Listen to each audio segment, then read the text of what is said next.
नमस्कार छात्रों, कक्षा 10 पास हो गए। बहुत बढ़िया बच्चों, आप कक्षा 10 को पास करके 11वीं कक्षा में प्रवेश कर चुके हैं। और 11वीं कक्षा में जो पहला टॉपिक आपको परेशान कर रहा होगा वो है विमीय विश्लेषण। थोड़ा सा हाई स्कूल में इसको हम लोग हाई स्कूल तक हम लोगों ने इसके बारे में कभी कोई बात नहीं की, तो थोड़ा सा हमारे लिए ये थोड़ा सा मतलब कहते हैं ना अनछुआ एक टॉपिक है जिसको हमने कभी टच नहीं किया, कभी हमने इसके बारे में पढ़ा नहीं। बट बच्चों, विमीय विश्लेषण बहुत ही आसान सा, बहुत ही महत्वपूर्ण टॉपिक है जो कि आगे चल के भौतिक विज्ञान में विभिन्न भौतिक राशियों की मात्रा को जानने में आपकी मदद करेगा। विमीय विश्लेषण की सहायता से हम एक पद्धति की मात्रक को दूसरे पद्धति के मात्रक में, मतलब जैसे MKS मात्रक से CGS में अगर बदलना हो तो विमीय विश्लेषण की सहायता से बहुत आसानी से बदल सकते हैं। विमीय विश्लेषण अगर हमने थोड़ा सा समझ लिया तो हम किसी भी फार्मूले को देखकर, किसी भी सूत्र को देखकर हम ये बता सकते हैं कि ये सूत्र सही है कि नहीं। मतलब कुछ कुछ न्यूटन वाली फीलिंग आने लगती है इसको समझने के बाद कि अरे सूत्र किसी ने लिखा और हम विमीय सहायता से ये बता देंगे कि ये सही हो सकता है या गलत है। गलत तो पक्का बता देंगे, सही में फिर भी ये रहता है कि कांस्टेंट के बारे में ये नहीं बताता, जो उसमें कांस्टेंट आते हैं तो उसके लिए फिर थोड़ी सी जो है ये इसकी लिमिटेशंस है एक तरीके की, ठीक है। बट गलत है या नहीं ये फार्मूले को हम कंफर्म बता सकते हैं। बच्चों, विमीय विश्लेषण है क्या? तो देखिए, अभी तक क्या हो रहा था कि आप लोगों को भौतिक विज्ञान में अगर कोई भौतिक राशि पढ़नी होती थी तो क्या करते थे? जैसे वैद्युत धारा पढ़नी थी तो क्या किया, उसकी धारा की परिभाषा पढ़ ली, उसका सूत्र पढ़ लिया कि वो कैसे आएगी। इसके बाद क्या किया कि उसका मात्रक पढ़ लिया। अब हर जगह इसी तरीके से हर परिभाषा में एक चीज और अपने आप सम्मिलित हो जाएगी, वो है विमीय सूत्र, ठीक है। अब विमीय सूत्र होता कैसे है, इसकी क्या आवश्यकता पड़ती है? तो देखिए है क्या कि अगर आपसे पूछा जाए कि वेग का मात्रक लिखिए तो वेग का मात्रक आप क्या लिखते हैं बताइए।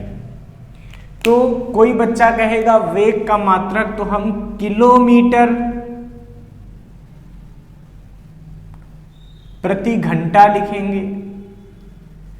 कोई बच्चा कहेगा हम इसका मात्रक मीटर प्रति सेकंड लिखेंगे।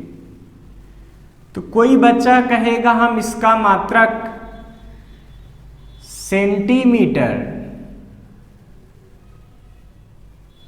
प्रति मिनट लिखेंगे। बहुत सारा, अभी किलोमीटर प्रति मिनट, मीटर प्रति घंटा, बहुत सारे मात्रक संभव। तो वेग के इतने सारे मात्रक संभव हैं, लेकिन विमीय विश्लेषण में हम ध्यान से देखते हैं कि वेग में दूरी का मात्रक बटा समय का मात्रक लिखा जा रहा है। अर्थात हम कह सकते हैं कि वेग का मात्रक क्या होता है, तो दूरी का मात्रक की घात 1 और समय के मात्रक की घात -1 के बराबर होता है। यानी कि जो वेग है उसका मात्रक लिखना है तो क्या करो, दूरी की मात्रक लिखो और बटे में क्या लिख दो, समय का मात्रक लिख दो, वो वेग का मात्रक हो जाएगा। यानी कि दूरी के मात्रक की घात 1 और समय के मात्रक की घात -1। अगर इसको और बारीक से देखो तो विमा इसकी क्या होगी, इसकी विमा होगी दूरी की विमा 1 और समय की विमा -1। ये कहलाती है विमा। ये क्या कहलाती है, विमा।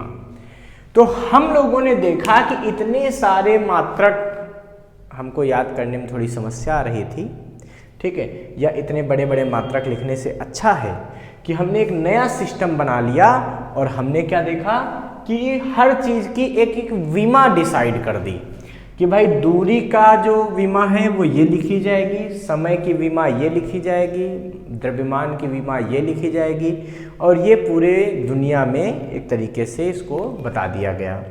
तो अब क्या है कि हमको ये अलग अलग सबके मात्रक लिखने की जरूरत नहीं है। वेग का मात्रक तो उसमें हम लिखेंगे दूरी की घात 1 और समय की घात -1। बाकी आपका जो भी मात्रक है आप सेकंड में नाप रहे हैं, कहीं किलोमीटर में नाप रहे हैं, कहीं मीटर में नाप रहे हैं, कहीं कुछ भी नाप रहे हैं, जैसे नाप रहे हैं उस पद्धति में आप उसको। तो सबसे पहले हमको मूल भौतिक राशियों के मात्रक याद होने चाहिए। जैसे आपको अभी तक मूल मात्रक पढ़ाए जा चुके हैं, ठीक है। आप लोगों को पता है कि 7 मूल मात्रक होते हैं। कौन कौन से होते हैं? एक होता है किलोग्राम, होता है ना। किस मूल राशि का होता है? ये होता है द्रव्यमान का। दूरी का कौन सा होता है? तो दूरी का होता है मीटर, ठीक है। समय का कौन सा होता है? समय का मूल मात्रक होता है सेकंड, ठीक है। ताप का मूल मात्रक क्या होता है?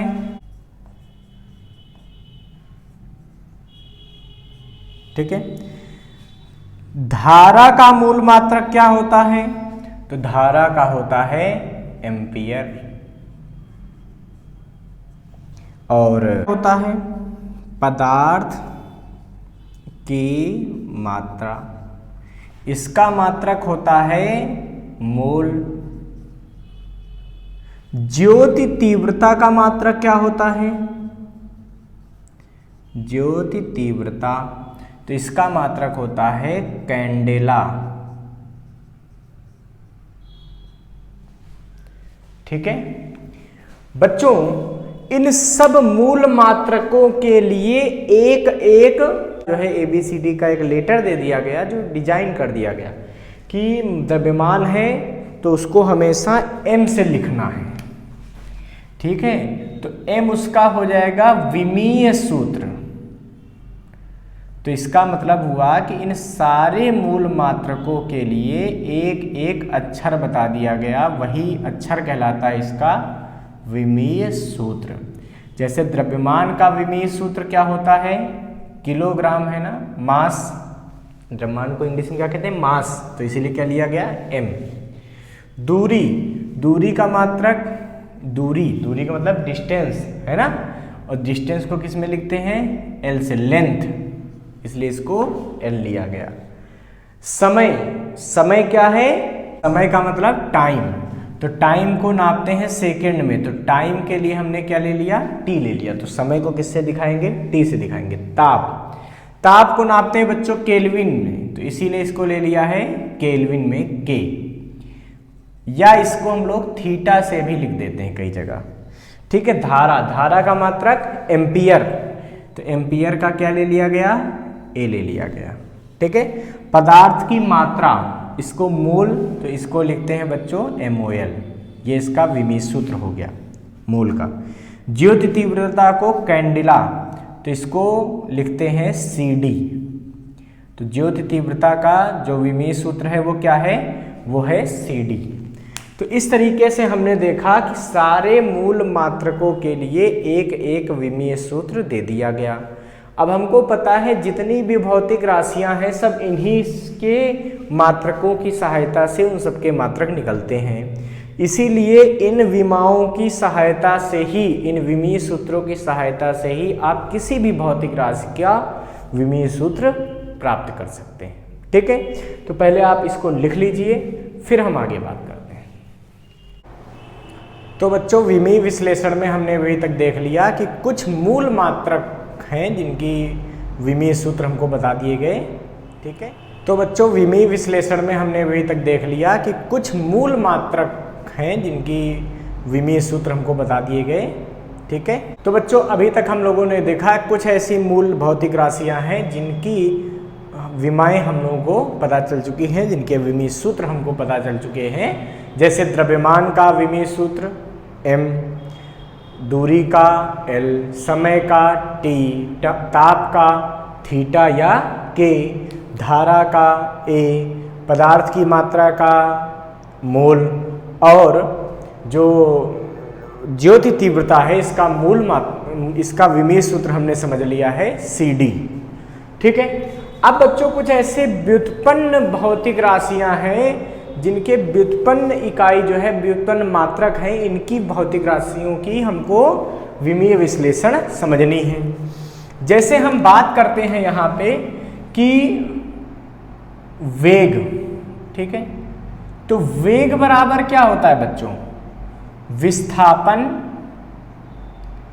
बटा समय, ठीक है।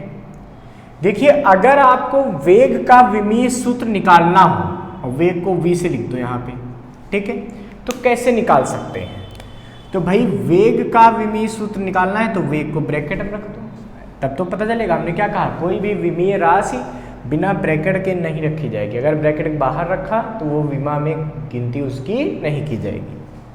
तो वेग v बराबर विस्थापन, विस्थापन की विमा क्या होगी, देखिए विस्थापन का मतलब होता है दूरी से, एक तरीके की दो बिंदुओं के बीच की, प्रारंभिक और अंतिम स्थिति के बीच की दूरी होती है।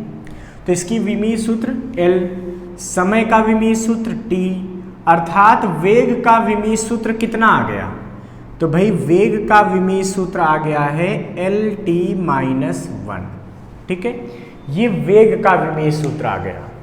अब कोई हमसे कह दे कि भाई ये बताइए कि क्षेत्रफल का विमीय सूत्र क्या होता है, तो क्षेत्रफल, ठीक है, क्षेत्रफल तो जैसे आयत का क्षेत्रफल लिखना हो तो क्या होता है L इंटू बी, यानी कि लंबाई गुणित चौड़ाई। तो क्षेत्रफल का विमीय सूत्र क्या होगा, लंबाई, लंबाई की विमा L, चौड़ाई वो भी एक तरीके की लंबाई ही होती है तो उसकी भी विमा L, यानी कि क्षेत्रफल का विमीय सूत्र हो गया L स्क्वायर, क्षेत्रफल का विमीय सूत्र क्या हो गया L स्क्वायर। अब इस L स्क्वायर को हम ऐसे भी लिख सकते हैं बच्चों, m0 L स्क्वायर T0, मतलब जो MLT तो लिख ही सकते हो एटलीस्ट, और चाहो तो तुम्हें धारा वाली भी लिखनी है तो A0 भी लिख दो, तो ऐसे भी लिखने में कोई बुराई नहीं होती, समझ रहे हो। तो इस तरीके से भी आप क्षेत्रफल का विमीय सूत्र लिख सकते हो। इसी प्रकार से क्षेत्रफल के बाद अगर हम बात करते हैं आयतन की, किसकी बात करते हैं, आयतन की, तो भाई आयतन को लिखते हैं v से। अब किसी भी घनाभ का आयतन सोच लो, तो घनाभ का आयतन क्या होता है, वो होता है LBH, ठीक है। अब बच्चों है क्या कि जब आयतन का विमीय सूत्र हमको चाहिए तो L का विमीय सूत्र लंबाई का L, चौड़ाई का L, ऊंचाई का L है। अरे समझ में नहीं आ रहा क्या, अरे भाई लंबाई को L, लंबाई मीटर में नापते हो, चौड़ाई वो भी तो मीटर में नापते हो, या सेंटीमीटर या मिलीमीटर, मतलब दूरी का मात्रक रखते हो ना, ऊंचाई भी दूरी का मात्रक। इसलिए इसका अर्थ ये हुआ कि v कितना आ गया, यह आ गया L3। तो वेग आयतन का विमीय सूत्र कितना आ गया है, L3 आ गया है। तो बच्चा ये बात तुमको समझ में आ गई होगी। अब देखिए आयतन के बाद हम बात किसकी करेंगे, अब हम बात करेंगे घनत्व की। किसकी बात करेंगे, घनत्व की। ध्यान से पढ़ो, ये समझ लो, अगर ध्यान से नहीं पढ़ोगे ना बच्चा तो बड़ी समस्या आएगी, हैं। बिया करना है कि नहीं करना है, बताओ, शादी करनी है तो पढ़े बिना कैसे होगी, पढ़ोगे नहीं तो क्या होगा। तुम अगर सोच रहे हो तो कैसे काम चलेगा उसमें बिना पढ़े, हैं। शादी ब्याह के लिए पढ़ना पड़ता है बढ़िया से, तब बढ़िया जगह ब्याह होता है बच्चा, समझो बात को। चलो आओ इधर। तो घनत्व रो बराबर क्या होता है भाई, रो बराबर क्या होता है बताओ, द्रव्यमान बटा आयतन। घनत्व बराबर क्या सूत्र होता है, द्रव्यमान बटा आयतन। देखो आयतन हम बड़ा भी लिख रहे हैं और वेग हम छोटा भी लिख रहे हैं, कंफ्यूज ना होना है, बहुत जल्दी कंफ्यूज जाते हो तुम लोग। तो इधर अब आयतन का घनत्व का विमीय सूत्र क्या आएगा, द्रव्यमान का विमीय सूत्र देखो यम बटा वेग का विमीय सूत्र। अब वेग बटा आयतन का विमीय सूत्र, आयतन का विमीय सूत्र मतलब L3। तो घनत्व का विमीय सूत्र कितना आ गया भाई, घनत्व का विमीय सूत्र आ गया ml-3। कई बच्चे इसको d से भी घनत्व को लिखते हैं, तो d से लिख लो, सीबीएसई बोर्ड वाले रो से लिखते हैं, तो भैया तुम लोग तो यूपी बोर्ड बिहार बोर्ड वाले हो तो तुम डी से लिख लो, है कोई दिक्कत नहीं। अच्छा घनत्व का आ गया। अब देखो त्वरण का विमीय सूत्र देखो भाई, त्वरण का विमीय सूत्र, तो त्वरण बराबर क्या होता है, वेग परिवर्तन बटा समय अंतराल, वेग परिवर्तन बटा समय अंतराल। अब देखो तो त्वरण को लिखते हैं ए से, तो ए का विमीय सूत्र हमको चाहिए, वेग परिवर्तन, तो भैया वेग परिवर्तन की विमा क्या होगी सोचो, वेग का विमीय सूत्र तुम निकाल चुके हो, तुमको वेग परिवर्तन का चाहिए। तो बच्चों सबसे बड़ी बात जानते हो क्या है, तुम लोग कंफ्यूज बहुत होते हो कि अब हम कहेंगे वेग परिवर्तन की भी LT-1 होती, तुम कहोगे काहे, वेग की LT-1 होती तो वेग परिवर्तन की LT-1 कैसे हो गई। तो भैया देखो बात यहाँ पे ये आती है कि जैसे वेग है तो वेग कैसे होता है, मान लो ऐसा है 4 मीटर प्रति सेकेंड, ऐसे तो होता है वेग, ऐसा होता है। अब इसमें 2 मीटर प्रति सेकेंड अगर कहीं वेग तुमको घटाना पड़ जाए, हैं 4 मीटर प्रति सेकेंड में 2 मीटर प्रति सेकेंड तुमको घटाना पड़ जाए, तो आंसर क्या आएगा जरा बताओ हमको कोई बच्चा। तो इसका आंसर आता है 2 मीटर प्रति सेकेंड, अर्थात जब मीटर प्रति सेकंड में मीटर प्रति सेकंड घटता है तो जो उत्तर आता है वो भी मीटर प्रति सेकंड में होता है। अर्थात दो चीज़ों को जब घटाते हैं तो उनका मात्रक वही रहता है घटाने के बाद भी, समझ रहे हो। तो यहाँ वेग परिवर्तन का मतलब क्या है, अंतिम वेग माइनस प्रारंभिक वेग। अब अंतिम वेग का जो मात्रक होगा माइनस प्रारंभिक वेग का भी वही मात्रक होगा, तो इनको घटाने के बाद जो उत्तर मिलेगा उसका भी वही वेग वाला ही मात्रक होगा।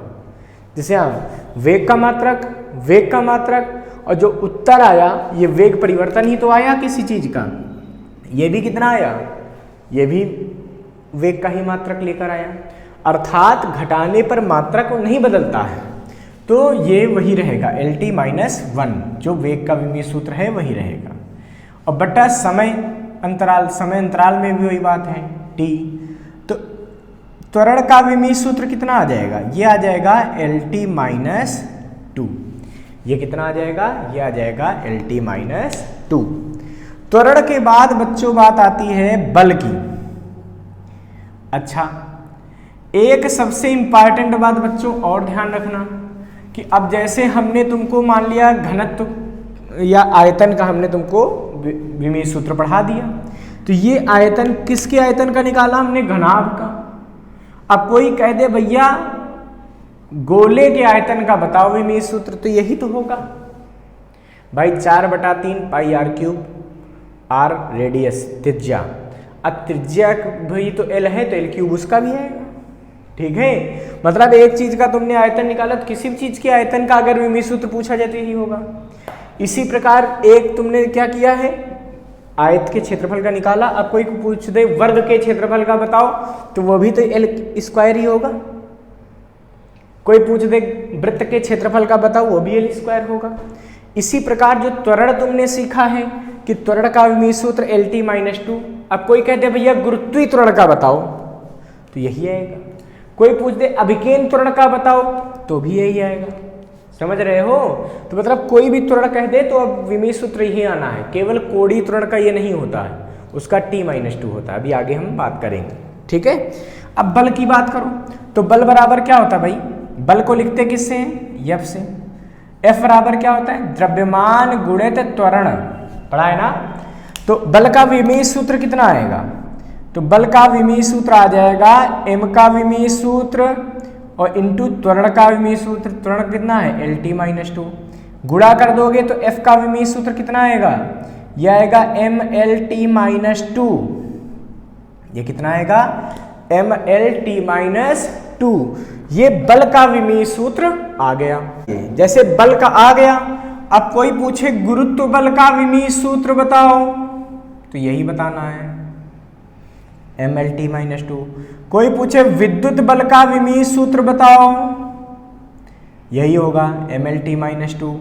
कोई पूछ दे कि भैया ऐसा है ये बताओ कि अभिकेंद्र बल का विमीय सूत्र क्या होगा। देखो अभी तुम इसका नाम नहीं सुने हो, वृत्त में लगता है, वृत्ताकार गति में तुम जानते हो, लेकिन अभी बहुत ज़्यादा इसके बारे में तुमको बताया नहीं गया। लेकिन विमीय सूत्र तुम बता सकते हो कैसे, ml_t-2। तो विमीय सूत्र एक बार बल का निकाल लिया तो सारे बलों का वही होता है, ठीक है। इसी प्रकार से जब इस बल का विमीय सूत्र हमने निकाल दिया, तो अब बच्चों मैं आपको सबसे बड़ी राज की बात एक बता दूं कि जितने ये विमीय सूत्र लिखे हैं, कितने, 1 2 3 4 5 6, ठीक है, इन 6 विमीय सूत्रों से किसी भी भौतिक राशि की अब तुम मात्रा विमीय सूत्र प्राप्त कर सकते हो। मतलब अगर ये 6 भौतिक राशियां हैं जिनके विमीय सूत्र आपने याद कर लिए, तो अन्य किसी भी भौतिक राशि का अगर आपको विमीय सूत्र चाहिए तो आप आसानी से निकाल सकते हैं इन्हीं की मदद से। तो ये तो भूलना नहीं, 7 मूल मात्रक और 6 ये वाले, ये समझो बेस हैं, मतलब ये आधार हैं सभी विमीय सूत्रों के। अगर ये पता है तो बाकी सारी भौतिक राशियों का विमीय सूत्र बहुत आसानी से निकाल सकते हो। कैसे, मान लिया तुमसे कोई कहते भाई कार्य का विमीय सूत्र बताओ। कार्य, तो कार्य बराबर क्या होता है, बल गुणित विस्थापन। क्या होता है, बल गुणित विस्थापन, F/d, ठीक है। अब कार्य को लिखते किससे हो बच्चों, W से। कार्य को किससे लिखते हैं, W से। अब W का विमीय सूत्र क्या होगा, जरा दिमाग लगाओ। तो बल का विमीय सूत्र, बल का विमीय सूत्र कितना होता है, ml_t-2। और विस्थापन, विस्थापन का विमीय सूत्र कितना है भैया, L। विस्थापन एक प्रकार की दूरी है, तो कार्य का विमीय सूत्र यहां से आ जाएगा, m L ते L का गुणा होगा तो L² हो जाएगा, t-2। तो कार्य का विमीय सूत्र आ गया mL² t-2। अब तुमको तो हम सब पहले से बता चुके हैं, क्या, कार्य एक प्रकार की ऊर्जा है। कार्य क्या है, एक प्रकार की ऊर्जा है, अर्थात जो कार्य का विमीय सूत्र है यही ऊर्जा का विमीय सूत्र है। अब ऊर्जा किसी प्रकार की हो, चाहे वो हो गतिज ऊर्जा, मतलब कोई पूछ दे कि गतिज ऊर्जा का विमीय सूत्र बताओ, तो क्या बताओगे, यही mL² t-2। चाहे हो वो स्थितिज ऊर्जा, कोई पूछ दे स्थितिज ऊर्जा का विमीय सूत्र बताओ, यही। कोई पूछ दे रासायनिक ऊर्जा का विमीय सूत्र बताओ, रासायनिक ऊर्जा तो पता नहीं, अभी तक पढ़े नहीं हम लोग हैं, लेकिन इसका भी विमीय सूत्र यही। कोई पूछ दे गुरुत्वीय स्थितिज ऊर्जा का विमीय सूत्र बताओ,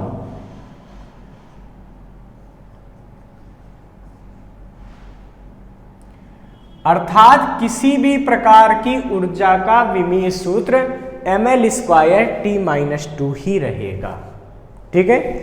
इसी प्रकार से अब देखो, बल की अगर यहां तक तुमने याद कर रखी है, तो बल और विस्थापन इन्हीं से सब ये हो गया कि नहीं हो गया। इसी प्रकार अब तुमसे अगर हम कह दें कि भैया ऐसा है, दाब का विमीय सूत्र बताइए, किसका बताना है, दाब का। दाब को किससे लिखते हैं, P से। दाब बराबर क्या होता है भाई, बल बटा क्षेत्रफल। पढ़ा है कि नहीं पढ़ा, पढ़ा होगा सबने। बल F क्षेत्रफल A, ठीक है। अब जब बल बटा क्षेत्रफल करोगे तो दाब का विमीय सूत्र क्या निकलेगा, बल का विमीय सूत्र mL_t-2 बटा क्षेत्रफल का विमीय सूत्र, तो क्षेत्रफल का विमीय सूत्र होगा L²। अभी देखिए, बल का भी हम पढ़ चुके हैं और क्षेत्रफल का भी पढ़ चुके हैं। हमने क्या कहा, अगर ये भौतिक राशियों के विमाएं तुमको याद हो गई तो फिर कोई विमा याद करना बड़ा काम नहीं है, बस सूत्र याद हो, धड़ाधड़ मान रखते चले जाओ, है। तो अब दाब का विमीय सूत्र क्या निकलेगा भाई, ये निकलेगा m, देखो नीचे पावर 2 है, ऊपर जाएगी -2 हो जाएगी, एक पहले से मौजूद है तो L की पावर बनेगी -1 t-2। अर्थात दाब का विमीय सूत्र कितना आ गया, mL-2 t-2, ये दाब का विमीय सूत्र है। अब दाब का विमीय सूत्र ही प्रतिबल के विमीय सूत्र के बराबर होता है। अब सर ये क्या बता दिया, अरे भैया ये अभी पढ़ोगे, ठीक है। यही जितने भी प्रत्यास्थता गुणांक हैं, चाहे वो जितने प्रत्यास्था गुणांक हो, ठीक है, चाहे यंग प्रत्यास्था गुणांक, चाहे आयतन प्रत्यास्था गुणांक, चाहे दृढ़ता गुणांक, सबका विमीय सूत्र यही होता है। तो ये महत्वपूर्ण कुछ सूत्र हैं जिनके विमीय सूत्र आपको याद होने चाहिए। कम से कम इतने तो याद होने चाहिए, इनको आप निकाल के भी समझ सकते हैं, अपने आप निकाल सकते हैं, ठीक है। तो पहले इनको आप लिख लीजिए, इसके बाद हम आपको समझाते हैं कुछ और महत्वपूर्ण भौतिक राशियों के विमीय सूत्र। चलिए लिख लीजिए। अब बच्चों कुछ ऐसे नियतांक हैं जिनके विमीय सूत्र निकालना आपको आना चाहिए और आपको वो याद भी होने चाहिए कायदे से। जैसे पहला हम बात करते हैं सार्वत्रिक गुरुत्वाकर्षण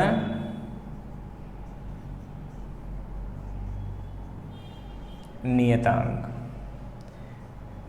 ये कहाँ पढ़ा था? जब न्यूटन का गुरुत्वाकर्षण नियम तुमको पढ़ाया गया था। कैसे?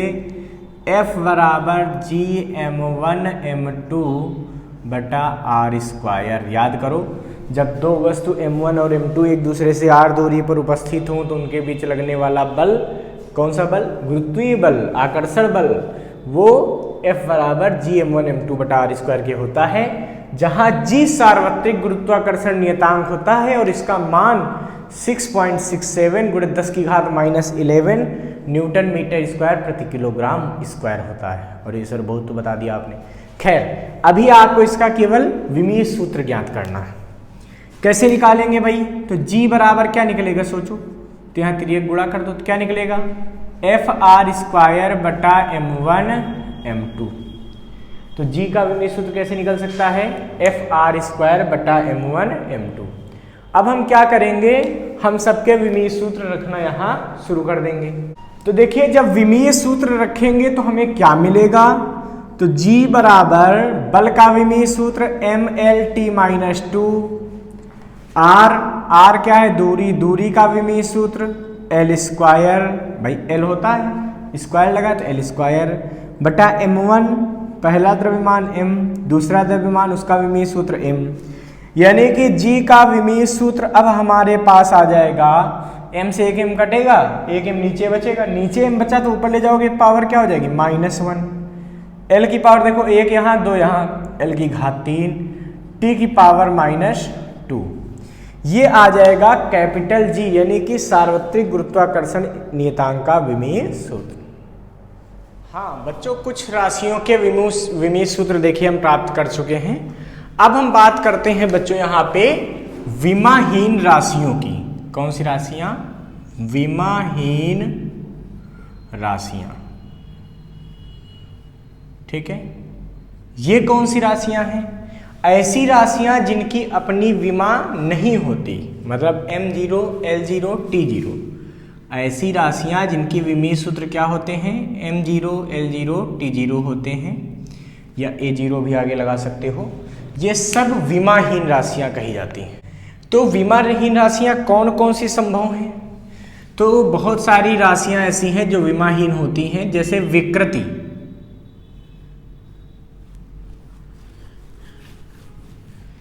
सबसे पहले जैसे कोण।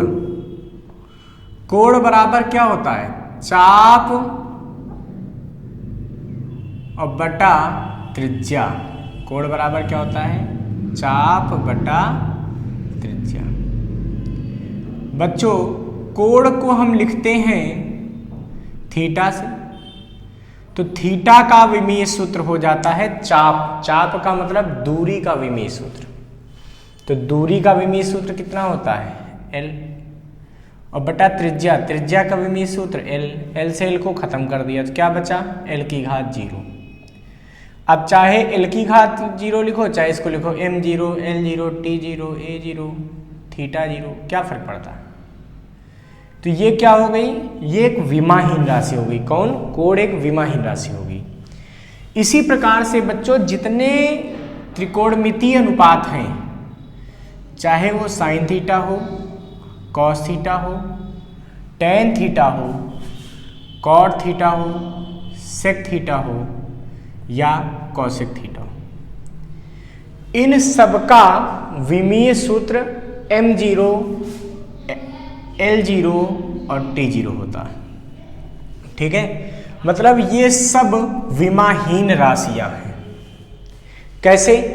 अगर तुमसे कहा जाए कि भाई tan थीटा का बताओ कैसे विमाहीन राशि, तो tan थीटा बराबर क्या होता है? tan थीटा बराबर होता है लंब बटा आधार। क्या होता है? लंब बटा आधार। तो tan थीटा बराबर आ जाएगा बेटा लंब की विमीय सूत्र बटा आधार का विमीय सूत्र। तो लंब भी एक प्रकार की लंबाई है, आधार भी एक प्रकार की लंबाई है, तो L/L। अब L बटा L, तो ये दोनों एक दूसरे को कैंसिल कर देंगे, तो L की घात 0। यानी कि हम कह सकते हैं कि अगर tan थीटा का विमीय सूत्र हम ज्ञात करते हैं तो इसका विमीय सूत्र m0, l0, t0, a0, θ0 होता है। इसको इसीलिए विमाहीन राशि कहते हैं। मतलब ध्यान से देखिए, tan थीटा भी विमाहीन राशि है और इसके अंदर जो लिखा थीटा वो भी एक विमाहीन राशि है। इसी तरीके से बच्चों लॉग में अगर कोई चीज लिखी हुई है तो ये भी एक विमाहीन राशि है। ठीक है, कोई e की पावर में लिखी हुई है तो ये भी एक विमाहीन राशि है। ये सब एक विमाहीन राशि है। ठीक है, विकृति भी एक विमाहीन राशि है। क्यों? क्योंकि विकृति बराबर क्या होता है? डेल्टा L बटा L। लंबाई में परिवर्तन और बटा लंबाई दोनों की विमा L, तो आ जाएगा L की घात 0। तो ये बात ध्यान रखेंगे कि बहुत सारी विमाहीन भी राशियां होती हैं जिनका अपना कोई विमा नहीं होती, वो होती हैं। ठीक है, जैसे कि विकृति, log x, e की power x, tan theta, sin theta, sec theta, cos theta, cot theta, cosec theta और कोण, ये सब विमाहीन राशियां हैं। इनको आप लिख लीजिए बच्चों।